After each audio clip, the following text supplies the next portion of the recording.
It's the savvy side of 9 to 5. Listen. Bueller. Laugh. And learn. Negotiation. This is what you do in business. This is The Focus Group with Tim Bennett. Staunch. And John Nash. Keep your clothes looking neat and clean. We're all business. Except when we're not. Hey, welcome to The Focus Group. I'm Tim Bennett here, as always, with my good friend and co-host, John Nash. We're all business except when we're not. And if you're not here on Wednesdays live at 1 p.m. East, we certainly... Where are you? Yeah, well, they're probably at your desk or something. I don't know what you're doing. Maybe people are making their buck, making bank. Making bank? They're making bank. Watching cable or doing something. And thanks to all of you who have also supported our TFG Unbuttoned, which is a quicker, more spontaneous deep dive into politics, pop culture, and whatever crosses our mind. That's released every Tuesday morning.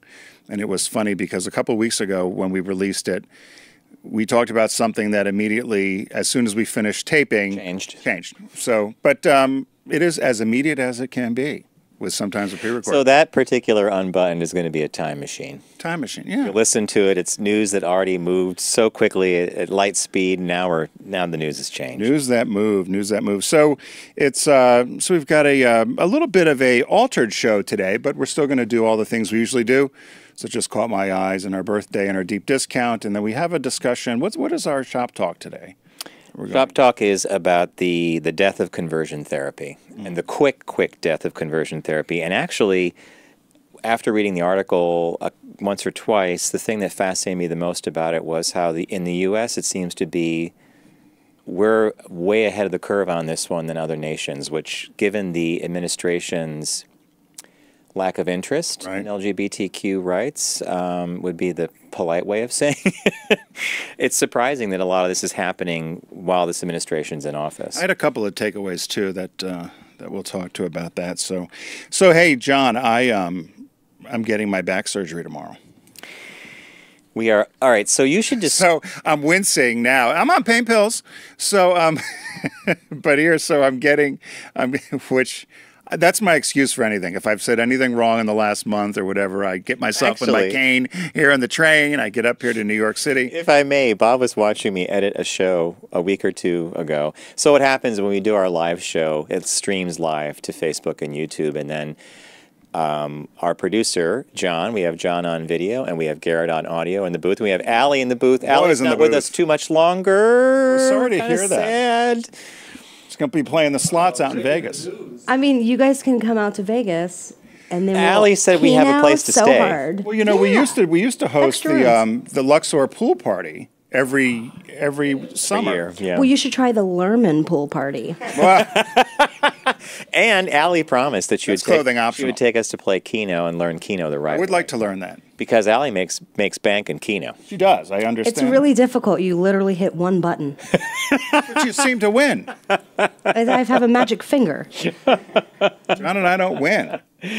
So as I was saying, John hands us a hard drive with this show's data on it, and I go in and I just snip out some of the places where we have a long period of time where we might have been setting up a guest or we're changing something on the set, and then we repost that, and that becomes the quote-unquote the archive video. So Bob was watching me edit, and he's standing over my shoulder, and there's a funny exchange going on, and I hit the pause button because I had to do something, and Bob goes, is Tim on pills?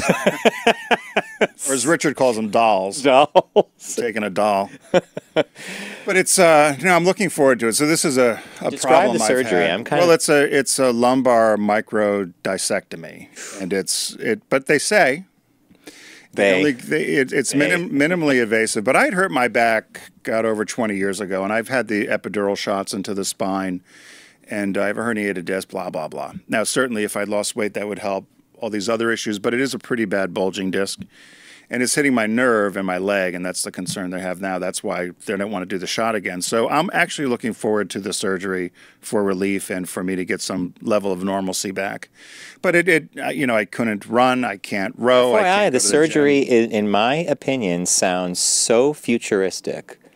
Was this even available when you first heard? No, it's new. They go in with a very small needle, and then the incision's like a quarter inch. Quarter inch. They go in with a small needle into the spine, and then they take progressively larger tubes, Open up.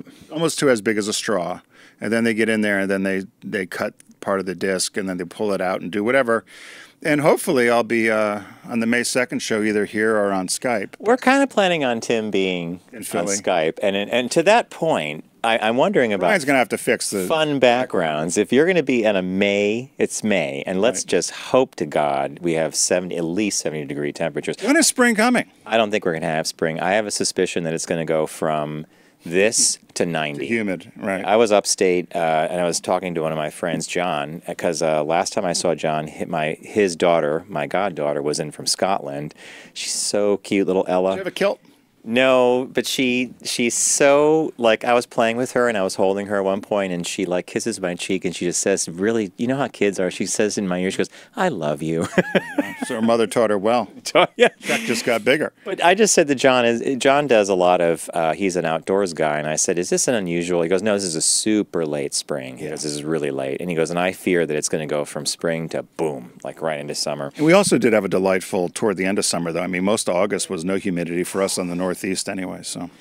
You know, it's a good point. I was riding my bike well into November. It was wonderful. Outdoors, so even partly December before we got hit. So yeah. So good luck on the surgery. Yeah. Get ready tuned. for a fun broadcast when Tim comes from live. I do think you should plan on doing Skype. And then Garrett could put me back in the big boy chair. Well, then I'll have to have John walk me through the audio. You mean John, producer John? John, producer, walk me. You know, Tim, it's pretty simple. Just got to do input, output. Then Can you I go to just tell you Skype. something? I listen carefully. John, because you don't know I could see you on the camera, making faces, scowling. He can't do I didn't this. know that. I didn't know hear you- you bitching and moaning and making faces. I'm like, that son of a bitch. I told you it didn't work. I said last time we tried to do it, it didn't work. So I did pay attention to John and Garrett when they walked you through. They were both, and I thought, I have to listen to this and try to channel the two of them because Oh, you threw your phone down.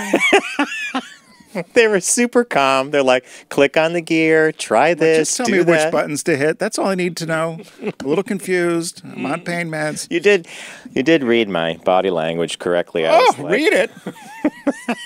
It's like what do you call it? A Telegraph. Freshly Freshly clean pane of glass. Saw right through me. All right, so what caught your eye this week? What caught your eye? Here's what Tim and John found. Okay. You would think that the category of fish sticks Fish sticks. I would love be the fish most sticks. boring thing in the world to advertise. But Gorton's and the Gorton's fishermen. Is it Gorton's? Gorton. Gordon's? I used to think is G-O-R-T. I used to think that too. G-O-R-T-O-N. The Gorton's You fishermen. sure it's not Groton? No, I'm sure.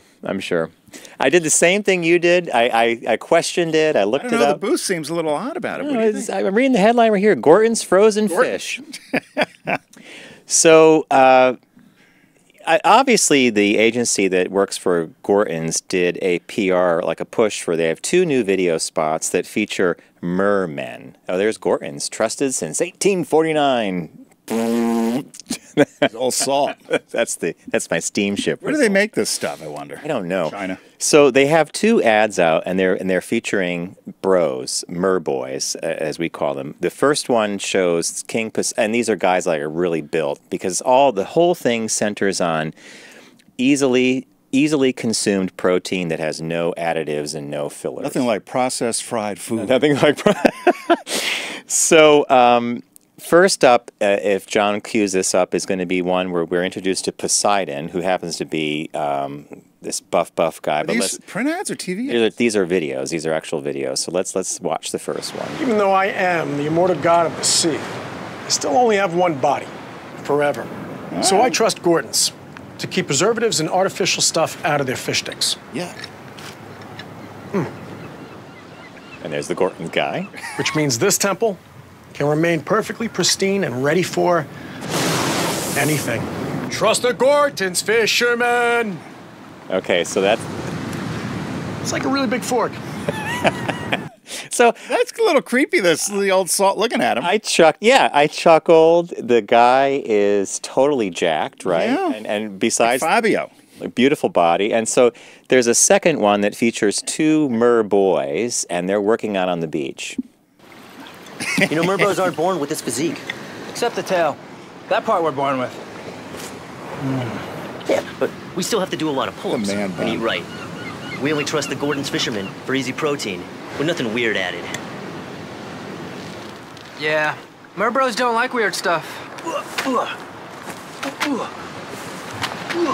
Trust the Gortons, fishermen. So Is this on Logo? What channel are these on? these are running on national TV. But I know what you're getting at. So the They need agency, to work their legs. the agency basically thinks the stars of this campaign are Chad and Brody. And those are the two Mer-Boys, and they're called the semi-aquatic meatheads. While bro jokes are played out, which I would agree with, the mermen twist is a delightfully random one. This is the PR. A delightfully random one. There's nothing random about it. They put them in a costume. They show their Sex sells. Sex is always sold. So I'm going to read you the headline and tell you why I think it's crazy. Poseidon and a couple of Mer-Boys vouch for Gorton's in the best fish stick ad ever. I circled best. I just put a question mark near it. I'm like, I've never seen a fish stick ad to begin with. No. So. What do you think? Well, so two things. One of them is I always thought it was Gordon's. Yeah. So now I know it's Gorton's. Gorton's, Which I don't like. I like Gordon's better. Yeah. Or I thought maybe it was Groton with my dyslexia. I don't know. But so there's that. But I think you know what they're going to do, what they wanted to do. It's going to attract attention. As you said, you don't remember. I do remember when we were a little kid, fish stick ads, but it was mom pulling them out of the oven or something. So, and I'm sure this is going to get a lot of play. Well, especially since they're jacked. So now that they're saying this is an easy way to get quality protein, and fish sticks are the easiest thing in the world. You throw that in the oven for 20 minutes, you heat it up, boom, you're done, right? It's an old brand that needs a reboot. Similar to, it reminds me a little bit of what they did with Old Spice, right? It's a the perfect guy on the horse or whatever. So, well, that's interesting. I haven't seen them yet. I'll be curious. All right, I got that out of Ad Age. Well, that's good. So that subscription's doing something for you. What caught your eye? This one came out of Forbes, and this would be of interest to you, I thought. So the title is Airbus is to build passenger sleeping berths inside the plane's cargo hold. I heard about this. So if you're watching on the video, this is what a mock-up would be in the cargo hold of an airplane. So if they're not carrying, and these are large planes. So the A330, those sort of big Airbus planes, what would have been the old 747 sort of configuration. In the cargo hold, there's lots of space, and if they're not carrying freight or big containers, this module, they said they could slide right in and offer, particularly economy passengers, the opportunity to have a sleeping berth similar to what you have on a train. So they said for some of these long hauls, like there's one from Perth to London, they said is a 17-hour flight. And then there's, flights from Singapore to New York, these long haul 12, 14, 15-hour flights. They said that particularly if you were in economy class, that they would give the option. You can't be in there during takeoff or landing because you have to be strapped in and you really can't be monitored there. But they said that it could be the sort of thing where once the plane is airborne, you could pay a certain amount of money to go take a nap if you're not in one of the business class or first class where you could lie down. And I thought it was a great thing. I don't know. I thought it was a pretty cool idea because there are no windows, right? No, you're down in the cargo hold. Hopefully they depressure it because they killed enough pets down there. It reminds me of Ben-Hur when he's in the slave galleon and he's, because you're below decks. You're below decks, right? That's what I'm getting at. You're kind of like down in a windowless hold. It's kind of like on a cruise ship. The crew, they're all below the waterline. Right. All their cabins are below. Well, and they said the interesting thing is here, they said it would be unlikely that a passenger would commit to the sleeper berth for the entire 8-hour or more flight because you'd be on your back the whole time. But they said the other option there, which was that other slide, was like a living space. They also thought of doing either a walking area, a family area, play area, lounge area down in the berth of the planes. And so that was a mock-up of that. But they said that they're trying it out. There's already some interest with Qantas Airlines, which is the airline of Australia, and they plan to start this in 2020 when they get FAA approval. Fascinating. Would you go down? I would, I guess. If you were stuck in economy. Yes, and yes, because I can't sleep in an airline chair. I might actually be able to sleep laying down in one of these beds.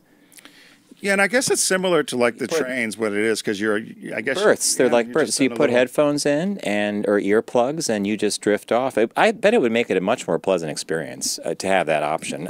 Well, in order to get up as well and just kind of move around, right? I mean, that's the other cool thing about it. So that's what caught my eye. The business birthday today. Everyone does celebrity birthday greetings. But the focus group is the only show in the universe that celebrates business birthdays. Do you know Frederick Eklund? Okay. Did you cheat and look ahead? I had to look at the deck before I sent it. Saw and it. I scrolled down, but I had no idea who you're. The face looks familiar. He looks a little like Herman Munster, but I think he does. Anyway, he's a Bravo reality star. He's born Thursday, April 26th. Was he the real estate agent? Yes. Oh, $1 million listing. That's the reason. There he is there. Don't you think he looks a little like a young Herman Munster? He's 41. Doesn't even need the makeup. Thursday. Doesn't need the flat head. Yeah. Yeah, he doesn't even need that. Right. So he's Friedrich Eklund. He's a Swede. So he celebrates Thursday, the 26th. He'll be 41 years old. He's a New York City-based real estate broker and Bravo TV reality star. But before then, he was an IT entrepreneur in his native Sweden. They say he's a nonfiction writer. But he comes from a pretty well-pedigreed Swedish family. His parents were Danish, Irish, Russian actors, also senior economists at the Swedish bank. And he came to the U.S. as a foreign exchange student in Edina, Minnesota, which right a suburb of Minneapolis. And then he went back to go to college, and he never graduated. He went to the Stockholm School of Economics, and he founded an internet company with over 45 employees, and then ended up selling it, and then went to work at an investment bank, and apparently made some money there. So he arrives in New York City in 2004, and lo and behold, gets involved in porn. So he becomes a gay porn star. Now I think you had a couple of. Did you? Well, the only one I could find, there's a picture of him that just is him. Most of the shoots had him in the full front. All right, but there was just. But there's one on. There was a beefcake. There's one on there with just him and another person on the slide, and so he said he was a porn star just for a week, but it was spread out over. There you go. It was spread out over a group of time. Now. Interestingly, I remember, so he went under the pseudonym Tag Erickson was his porn name. Tag. You're it. So I looked. He's worth looking at. If you boys would look at him, just to see. Everybody likes to see who's got what. I was kind of surprised. What's what? Yeah. What's what? Anyway, he says it was just a certain period of his life. It was only 1 week. He did a bunch of porns in 1 week, he said. But they spread them out over a few months. He said it wasn't for him, and then he ended up becoming this real estate broker, one of the top brokers, and closed over $1 billion worth of business in Manhattan. They said in 2008 he sold an apartment to Cameron Diaz. In 2009 he sold to John Legend an apartment. In 2010 he sold one to Daniel Craig. He also owns a huge Scandinavian high-end residential real estate brokerage that's also closed over $1 billion in Scandinavia. And he married his partner, who's Derek Kaplan.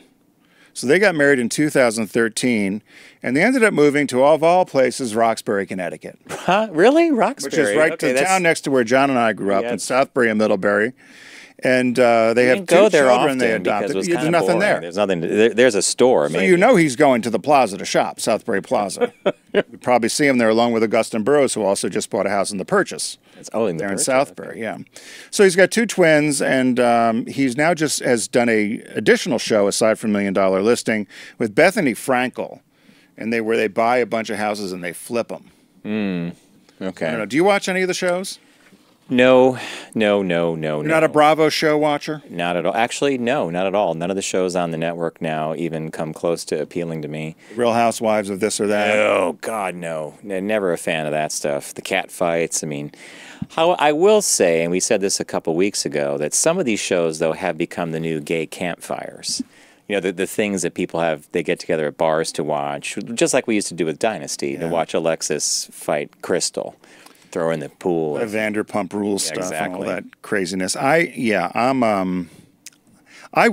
will confess, I watch The Real Housewives of Atlanta and New York. For some reason, those two are such a train wreck. I love it. I watch them, but I binge them. I don't say, oh, I've got to watch tonight. If it's a Saturday evening or a Sunday. Are you watching on demand or something? Yeah. Okay. And I'll watch a bunch of if Matt comes up or Richard comes by or something, we'll sit and just laugh. Okay. Because you can zip, and if you don't like the particular storyline, you just move ahead. I'll tell you, for me and Bob, You watched the boat show on there. What was that boat? What, Under Deck or Below Deck? You Below watched? Deck, yeah. Oh, there's your guy with his kids. Yeah. Oh, cute! He has 2 little babies. Yeah. That's Well, in Roxbury. yeah, I they- looked the house up in Roxbury. It's a nice house. They make a nice couple, and boy, I love kids. So, you know, I think I mentioned on one of our Unbuttoned episodes that Bob and I moved uptown to a new apartment, and Like the Jeffersons. yeah, moving on up. So I feel like I live in an Airbnb. I wake up every morning and I look around. I'm like, I should pack my suitcase and clean the kitchen and get out of here so I get my security deposit back because we can't believe it's ours and it's brand new. But across You have appliances from this century. and they're yeah, and they're good ones. They're the ones that was the KitchenAid with the little red Prada, the Prada of appliances. dot. So there's a school across the street, and it's nonstop all day. Like the kids play in the mornings. Is it a grade school? It's like 3 through 6 or 5. Someone blows a whistle, instantly the kids get in line. They all get into different grade lines, and they go into the school. Then So is it a public school? public school. Then You guys have uniforms in New York? no uniform is required for. okay. So then about an hour and 20 minutes later, the youngest come out for their first recess, and I sometimes stand at the window and watch. And you might remember your playground days, but the games were so simple. So I watch these kids. There's painted circles on the playground, and they do this game where they have to make it from a yellow to a red without getting caught, and then they scream and delight. And so all day long you hear kids playing and screaming. And I thought, this is going to drive me crazy. Do you know, within a day, I don't really hear it anymore. It's just that nice, because kids aren't a bad sound, right? Well, hey, you're near a school, and my guess is probably in the summer you won't have it. Who knows? Yeah, they're Or in the winter they probably don't go outside. no. Hey, it's going to be much quieter than where you were. It's delightful. Just I've turned been into quite happy. hotspot, right? So, hey, fans of the show know that one of our partners here on Focus Group, on the Focus Group, is a deep discount, and so we'd like you to go over to focusgroupradio.com and to click on the deep discount logo and start shopping away. And this week's sale that we have, the week of 425 that we're talking about, is the complete TV series. I love this one. Yeah, complete series sale. Complete series sale, complete TV series sale. So I don't know. I don't know how I set up the. Let me look at this. Oh here. yeah, John knows how to do it. So I think you're first. What did you pick for the complete series sale? okay, As I look at the run, which is why I do it, I guess I should pay attention to it. And the booth uses the run Booth uses too. the run too, so it's printed. I might as It's well like use their it. AAA triptych, their road trip map. I picked the Larry Sanders Show, which was a 6-season show that aired on HBO. Oh, I want to say it was back in the 90s, maybe. I should really know this better. It featured and starred Gary Shandling, but it had a whole host of people. Gary Shandling's co-host on this fake talk show was Hank Kingsley. Hey now! Hank Kingsley, played by Jeffrey Tambor of Transparent fame, and also now that whole falling out with the whole Me Too movement. His show's producer was played by Rip Torn, one of my favorite comedic actors. He played Artie. Janine Garofalo was a regular on the show. She was one of the writers. So Deep Discount has a couple of Larry Sanders discs, but in the complete series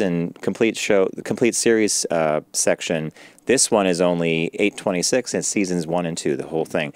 Keep your eyes peeled at Deep Discount for the entire collection, though. They have it there. It's on back order, and it's super cheap, and it's hard to find. So when it comes off back order, get it. But this one's available today. And I have a clip that Garrett's going to play.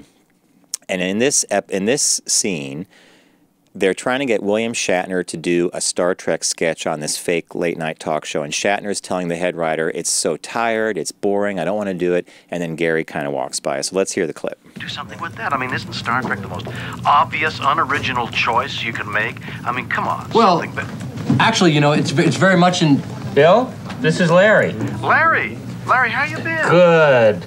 I was just walking by and I heard your voice on the speakerphone. I thought I'd pop in because, Bill, I'm really excited about doing this Star Trek thing the guys have written tonight. Oh, great, a Star Trek sketch. That'll be fun. I'm really looking forward to it. Delightful. So Larry Sanders Show seasons 1 and 2 available on the Deep Discount Is that site. on HBO or HBO show is HBO. I never watched it. I know it was acclaimed and people liked it. Half-hour shows, 25 minutes, half hour. I loved it. I think it's great. They've had so many great walk-ons. Carol Burnett was on, Peter Falk, Richard Simmons. I mean, oh gosh. So it was like a talk show, but not. You know, it's a riff on a talk show. There were. I actually could have picked a number. Oh yeah. Of things, and there were lots of great. That's the great thing about Deep Discount. If you do go there, there's pages and pages and pages of these options, particularly with old TV or old shows for complete series. But I found one because the other stuff that I thought of getting, it could be either rerun on cable or you could see it other places. I've yet to find this anywhere, and I know this is a favorite of yours. It's Pee-wee's Playhouse, the complete series. Pick it up. And you know, it's the list price was $150, but you save over $50 at Deep Discount. It's about $97 for it on Blu-ray, and it's the very first time you'll see all the detail, never before scenes. It's in brilliant high def, and what I love about this for me, and this may be a bit nostalgic, is I lived in a loft building when I first moved to Philadelphia out of college. So Pee-wee came out in 1986. So I just graduated. And there was a friend who I met in the building who I'm still friends with today named Brian Linton. Did you watch together? And half the building did. So he would host Bloody Mary Saturday mornings at 10 o'clock. We would get bagels. Somebody brought cream cheese lox, whatever. We had Bloody Marys and bagels, and you just came as you were. Women, robes, pajamas, whatever. Watch Pee-wee. We went down to his loft. He had beautiful views, and we would watch Pee-wee's Playhouse. And he even took it one step further, because if you saw Brian later on that evening and said, hey, we're going to meet you at the bar for a drink, and someone said the word of the day, the secret word, which might have been hamburger, he'd go, yay, ding, ding, ding, you know, and everybody would, what the hell are you doing? So the other great part about this, it also includes the Christmas special, which just for that alone is something to get. But this is one of these where I think if you don't have this, you should lose your LGBT card, because if you have your LGBT card, you might have it rescinded. You would have us rescinded if you weren't a fan of Pee-wee. And there was one issue or one show I do remember him getting in trouble on, where he had suggested all the kids go into their mother's underwear drawer. Remember this? Did you hear that? Yeah. Uh-huh. And they put the underwear on their head and they put their arms through, and they were doing like a swing. Yeah. And they said kids were doing it all over, going in and grabbing mom's underwear and running around with it, making a hammock and a slip. I'm so glad you picked Pee-wee as your recommendation for the Deep Discount sale, because we did the same. We didn't have a party, but Bob and I made that a regular part. And you know, when he got on the scooter at the end and shoots out of the house, ding, and it's that little that very quiet kind of end music, I was like, oh, Pee-wee's over. And you're like, oh, it's over. Now we have to wait a whole week for the new show. And they were smart. They almost had the Seinfeld model in that you didn't get everything every week. No. They gave you just enough to... I always wanted Tito the lifeguard every week. Of course you did. Yeah, he was any cartoons or whatever. So what's the new release this week? New release is a movie called Hostiles, and it takes place in 1892. It's on Blu-ray. It's available at Deep Discount, and it's Army Officer Captain Joseph Blocker, played by Christian Bale. His last assignment before retirement is to see the dying Cheyenne War Chief Yellowhawk Wes Studi and his family are delivered safely to their tribes land in Montana. I have never seen the movie. I haven't either, and I'm surprised because they don't, unless I'm just out of it, Westerns don't seem to be made much anymore. They used to be Westerns all the time in the 60s, right? 60s, 70s. So, is this considered a Western? Well, if it's 1892, you would put this... This is a lot of obviously resettling the Indians. Exactly. So I think it doesn't fall into that classic kind of John Wayne Western, but it does take place in the West. You know, it says Western contemporary on the genre. Did either of you see it? Oh, Western contemporary. Okay. Would that be something you'd watch? Definitely. Yeah, I don't know. I think I sometimes should watch some of these things. I don't know if it's just considered. I'm a big Christian Bale fan, so. I would like to see it, but that's what's the new release this week. It's on Blu-ray at Deep Discount. So we recommended Larry Sanders Show. There's a couple of variety there. I looked at the one that's seasons 1 and 2. Tim recommends the Pee-wee's Playhouse complete set. Including the Christmas show. Completists, yeah, and you get the Christmas show. And Hostiles is the new release this week. So go to focusgroupradio.com, look for the shark logo, and begin shopping. And what do we say, Garrett? Thanks, Deep Discount. All right, folks. That's a good one today. We're going to take a really quick break, and when we come back, we're going to be talking about an article that looks at the dying of conversion therapy in America. So stay with us. We'll be right back.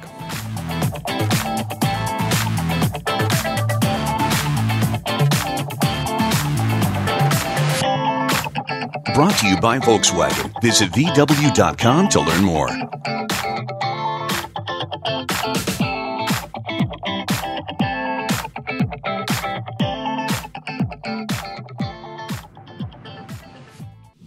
Focus on the savvy side of 9 to 5 with the Focus Group. Try, really try. Listen, laugh, and learn with Tim and John. I never try anything.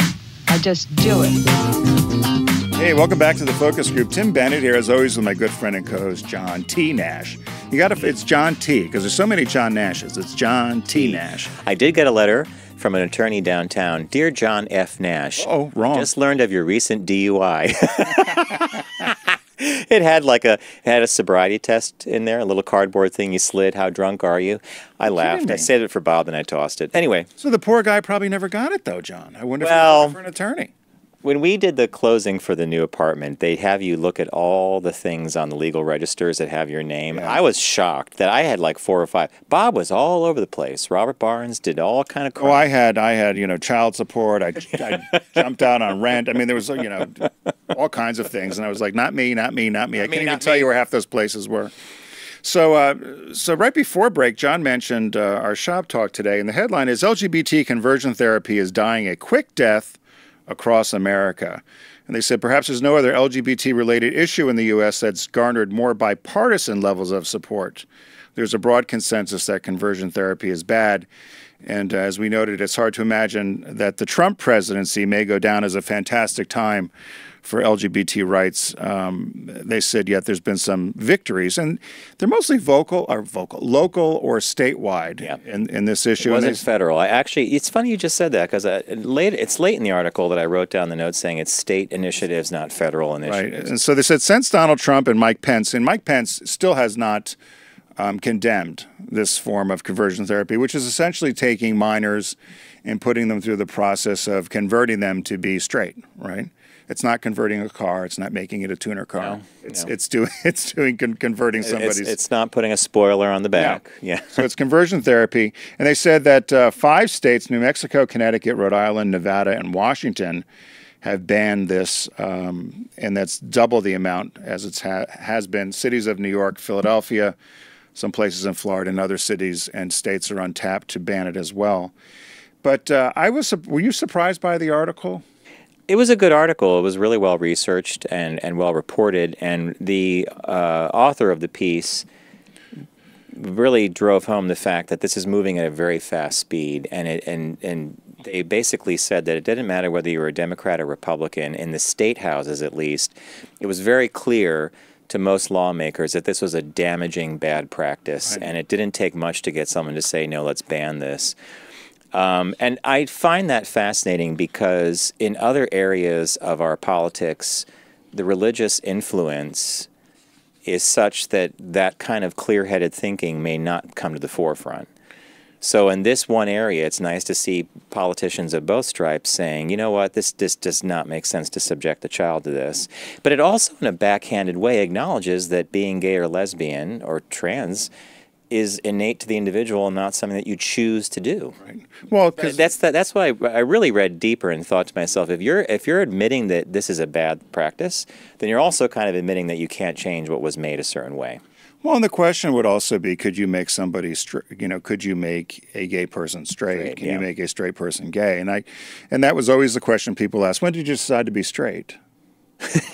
Right? Or any of those sort of questions that start making people scratch their heads. I had a good friend of mine from the religious standpoint whose family disowned him because he came out as being gay, but his whole life he was raised a very, very strict Jehovah's Witness, and you believe and follow the church. And I said, if they believe that you chose to be gay, tell them you did so because of the church.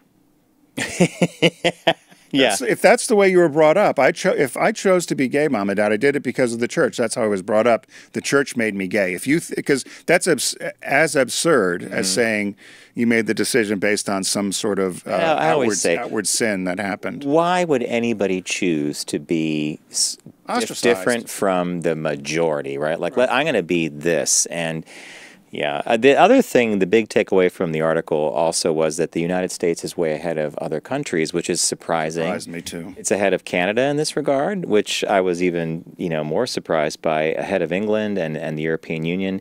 So it's like we're moving at light speed, and it's going to be, apparently, enough bills will be in place in a few years that it's just gone, I think. I was, did you know anyone who ever went through it? No, but I've spoken to people who know people who have, and it's apparently just it's horrific. Ghastly. And I have a friend who's our age, and his family. He was 13 years old, and he was sent away. And at first, they did shock therapy on him for about 4 to 5 months. Family had means. Family was wealthy. Shock therapy. Shock therapy to shock him. That was going to change him. And when that didn't work, he went through all of the psychological, whatever, the reprogramming of him. And to this day, he is still messed up. He can't. It's sad to see him. He struggles with just basic relationships with people. Even just friendships. Just friendships, because he was so messed up by it, and it was to the point where, thank God, his mother stepped in. They were going to do a lobotomy on him. Because, again, they were so concerned that he was going to be homosexual or he was going to be gay, that when the shock therapy wasn't necessarily working, and then he would go through all the therapy tests and still decided that, well, no, he still was gay, that, well, next step might be a lobotomy. And I feel sorry for him because I've watched him over the years. Smart guy, good-looking guy, not that any of that matters, but cannot get over what happened to him. And, fortunately, he hasn't done what's happened to a lot of these kids, which is suicide. That was the big statistic. Horrible depression. But lifelong.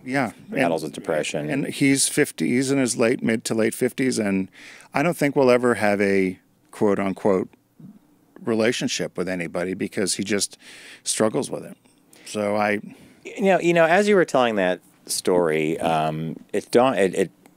it triggered something in my head, and from a scientific point of view, wouldn't we say that if what do they call it, reparative therapy, conversion therapy has been around for a number of years, and it's been practiced on a number of tons of individuals. I forget the number they said. It was an outrageous huge amount, like 70,000 people or something like that.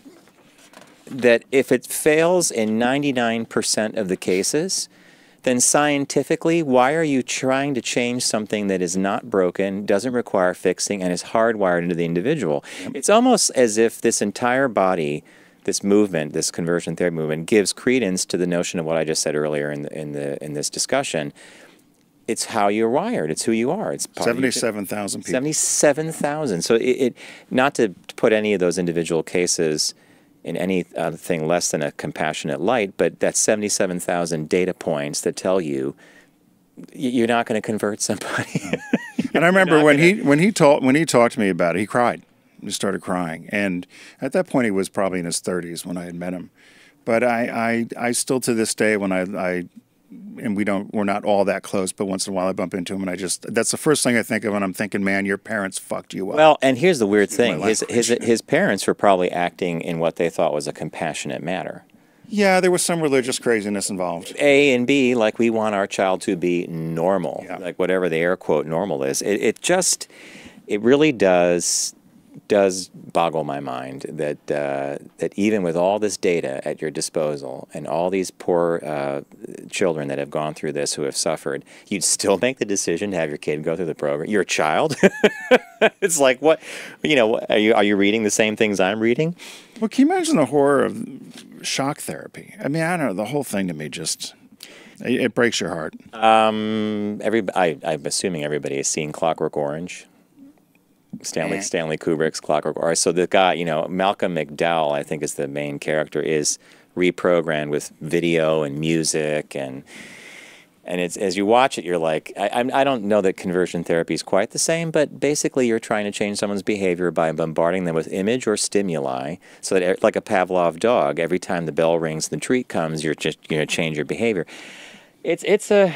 Did Marcus Bachmann go through conversion therapy? No, Michelle Bachmann. No, no, but wasn't he? He was a proponent of it, and he taught it, and. Yeah. Well, that's just anyway. Did you ever see the pictures of him dancing? Marcus Bachmann dancing with her at the. If you YouTube, there's pictures of Marcus Bachmann dancing, and you'd think she's married to the biggest queen in the county. They said it right? was Jon Stewart. At one point, he took the guy from Modern Family and Marcus Bachmann, the heavyset guy, and they're both dancing the same way. It's hilarious. But there, look at him go. If you're watching on the video, if that's a straight man, then well, the way you boys dance, Garrett and John. Definitely not. Yeah, you know. Look at him go, the poor thing. And she's like, "When is this nightmare ending? I'm running for office." Oh, and look at the limp wrist. Look at the wave. Oh my God. Well. I look at a picture like that, and could I be crass and really horrible for a moment? You think they're having sex? That's exactly where my mind went. I thought, what's that bedroom scene like? She's in bed. He goes, "Honey, I had such fun dancing with you on stage at the rally. Next time, let's do the back and forth like we used to do in school." And he's taking his tie off, and she's laying there thinking, thank God I don't need it as bad as he does. He's got granny panties on with his belly hanging over. Ew. I'm sorry, but I look at that and I'm like, I'm not going to wish her any well because I was never a fan of hers. But in that one bedroom moment, you probably feel her pain. I mean, I know she agreed to it when he put the ring on her finger. She's like, okay, I'm all set. You know, put on your granny panties. Let's you know. Do they have children? I don't know, but if they do, I bet he's playing with the Barbie dolls every day while she's not looking. Here's how we're going to play kids. Let's do Barbie's dream house. He does talk like Liberace. Let's do Barbie's friendship plane. Where's Barbie flying today? We're going to fly to Mommy in Washington, D.C. Mommy's going to be president one day, and I'm going to be the first man. Boy, this conversion therapy thing went way off the rails. So we went very stereotypical and very mean, but guess what? They have 5 children. What? Garrett, are you serious? Michelle does, at least. Yeah. Where'd they buy them? You know, I always say John and Garrett are fantastic, and Garrett's one-liners. Michelle does at least. Well, that wraps up our end of April show. We certainly hope that May weather is coming. And we don't want to diminish the topic that we were just on gay conversion therapy, but it's a good thing, a big thumbs up that the U.S. is accelerating the process of banning that and making it illegal in most states. Hey, we want to thank you for joining us today. Thank you to Deep Discount. We went over a couple of their complete TV series movies that we picked. I picked Larry Sanders Show. Tim picked the fantastic Pee-wee. Thank you. I'm so glad you included Pee-wee. And the release of the week is Hostiles, which I think we want to see. It stars Christian Bale. Thank you to VW, and to check out VW and all the new models, including, is the 2019 Jetta available for sale? I mean, it was released, right? You can see it. I don't think it, well, I'm not sure yet. We'll have all the great reviews. Yeah. It's a sexy looking car. The new Jetta sedan is out, or it's being reviewed right now, the 2019 Jetta sedan, getting great reviews. It's a very Americanized version of the car. Check it out at VW.com or at your local dealer. And as Tim has taught me to say correctly, don't text and drive, arrive alive. I think I stole that from you. So no, that's a new focus group signature. Not new, but it's one of our signatures. Yeah. So we'll see you next week. Thank you.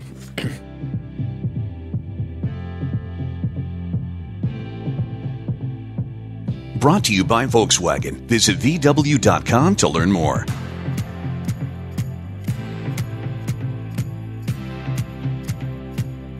It's The Focus Group with Tim Bennett and John Nash. Formerly on Sirius XM Satellite Radio and now accessible on all platforms. Subscribe, like, and rate us on your platform of choice. Learn more at focusgroupradio.com. That was a stunning focus group.